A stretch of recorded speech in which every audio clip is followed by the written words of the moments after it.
नमस्कार दोस्तों, टीचर भी यूट्यूब चैनल में आपका एक बार फिर से स्वागत है। आपने इस चैनल को सब्सक्राइब नहीं किए हैं तो लाल रंग का बटन दबाकर चैनल को सब्सक्राइब कर ले और बगल के घंटा बजा दें ताकि इस चैनल पर जो वीडियो अपलोड हो वह सबसे पहले आप तक पहुंचे। हाँ दोस्तों, लाइक करना नहीं भूलेंगे क्योंकि आपके लाइक करने से ही हमारे मेहनत का फल मिलता है। तो आइए जानते हैं नियोजित शिक्षकों के बारे में क्या खबर आ रही है। हड़ताल के 29 दिनों के समायोजन पर ही मिलेगी सैलरी।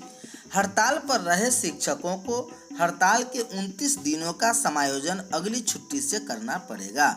इसके बाद ही उन्हें 25 फरवरी से 24 मार्च तक का एक मुश्त वेतन मिल पाएगा। माध्यमिक शिक्षा निर्देशालय ने इस आशय का आदेश बुधवार को जारी किया।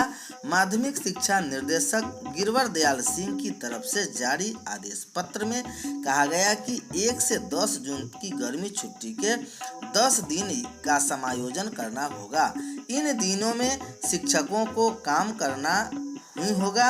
इसी तरह 3 व 11 अगस्त, 1 और 17 सितंबर, 22, 27 व 28 अक्टूबर, 19 व 30 नवंबर को अवकाश में स्कूल खुले रहेंगे।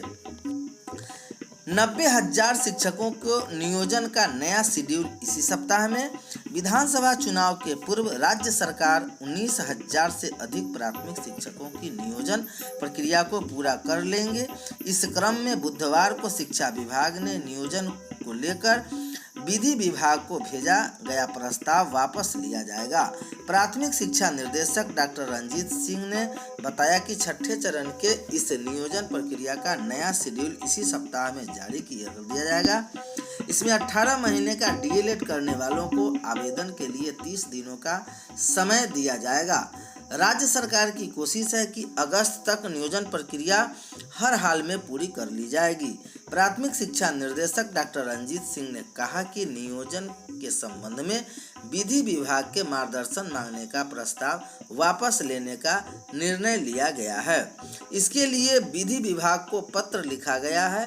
नियोजन प्रक्रिया में अब किसी तरह की बाधा नहीं है। विधानसभा चुनाव से पहले वह प्रक्रिया पूरी कर ली जाएगी।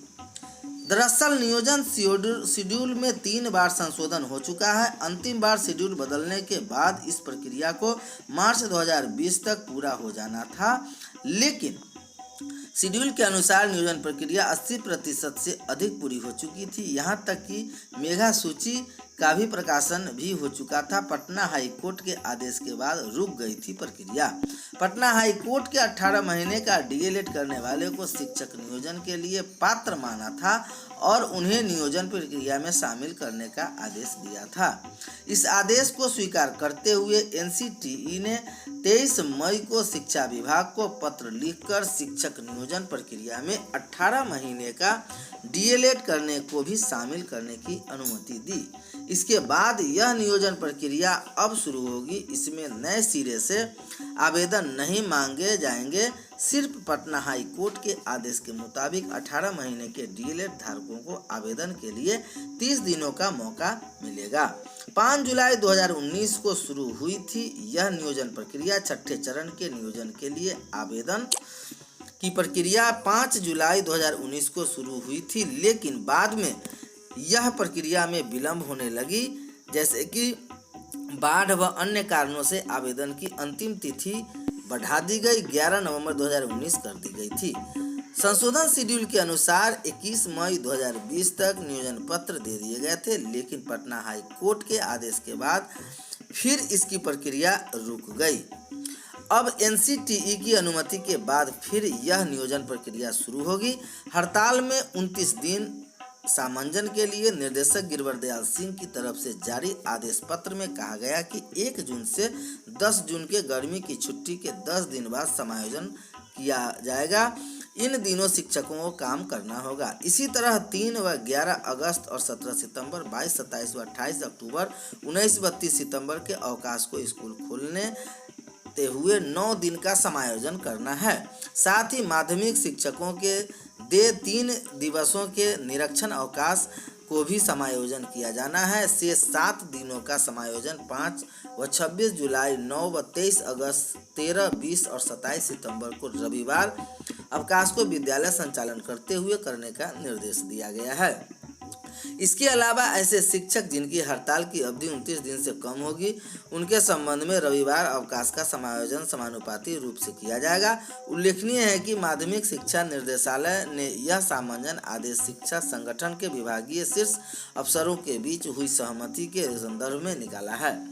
इस सहमति के बाद शिक्षकों ने हड़ताल वापस ली। इधर बिहार माध्यमिक शिक्षक संघ के मीडिया प्रभारी सह प्रवक्ता अभिषेक कुमार ने माध्यमिक शिक्षकों की हड़ताल अवधि के गणना 29 दिन के जाने की आपत्ति जताई। उन्होंने कहा कि अब यह ठीक नहीं है।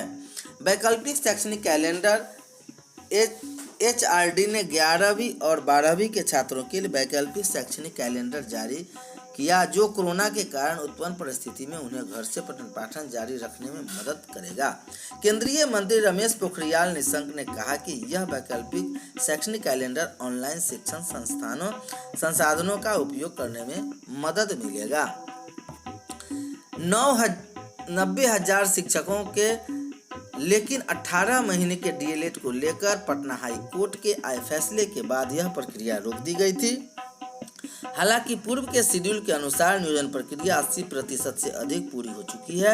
यहां तक कि मेधा सूची का प्रकाशन भी हो चुका है। पटना हाई कोर्ट के 18 महीने का DLED करने वाले शिक्षकों के नियोजन के लेके पात्र माना था और उन्हें नियोजन प्रक्रिया में शामिल करने का आदेश दिया था।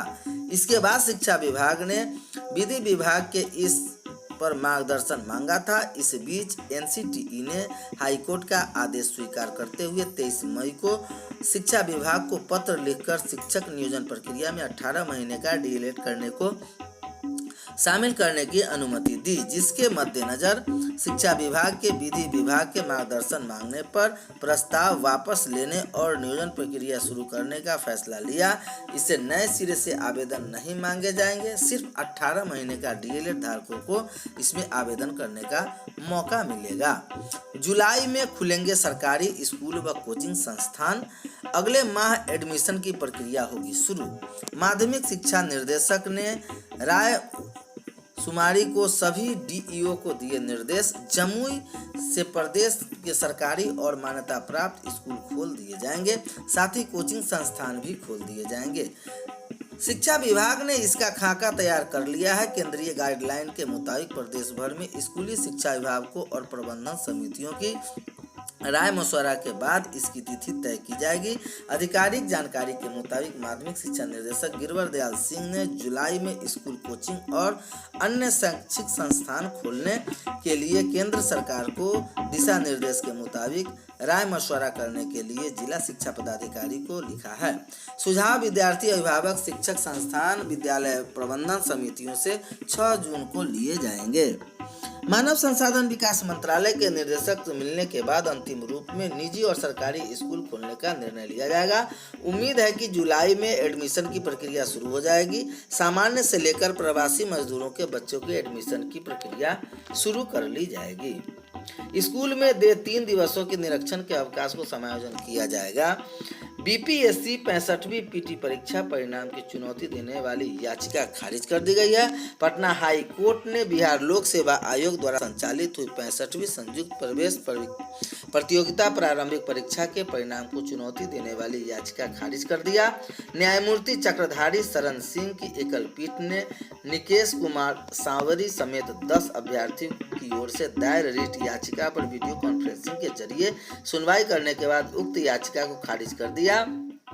रिट याचिकाकर्ता ने विगत 6 मार्च को प्रकाशित हुई BPSC के PT रिजल्ट को इस आधार पर चुनौती दी थी कि परीक्षा में पूछे गए सवाल से 8 प्रश्न सही नहीं, अतः उनका उत्तर सुधार कर रिजल्ट जारी कर जाना चाहिए। उनका कहना था कि सभी आवेदकों का 1 या 2 अंक से PT परीक्षा के परिणाम आने में चूक हो गए हैं। आयोग अपने 8 प्रश्न के उत्तर को सुधार दे तो सभी आवेदक PT परीक्षा में सफल उम्मीदवार होंगे। वही आयोग के वकील संजय पांडे का कहना था कि 15 अक्टूबर 2019 को हुई पीटी परीक्षा के बाद आयोग ने छात्रों से आपत्ति आमंत्रण किया था। तकरीबन 697 आपत्ति प्राप्त हुए। इस आपत्तियों का आयोग ने एक्सपर्ट कमेटी का गठन किया। एक्सपर्ट कमेटी की राय के मद्देनजर ही आयोग ने तमाम ऑब्जेक्शन को निष्पादन करने के बाद ही रिजल्ट जारी किया। मेंस परीक्षा के आवेदन की अंतिम तारीख 15 जून 2020 तय है, जिसके पीटी के सफल हुए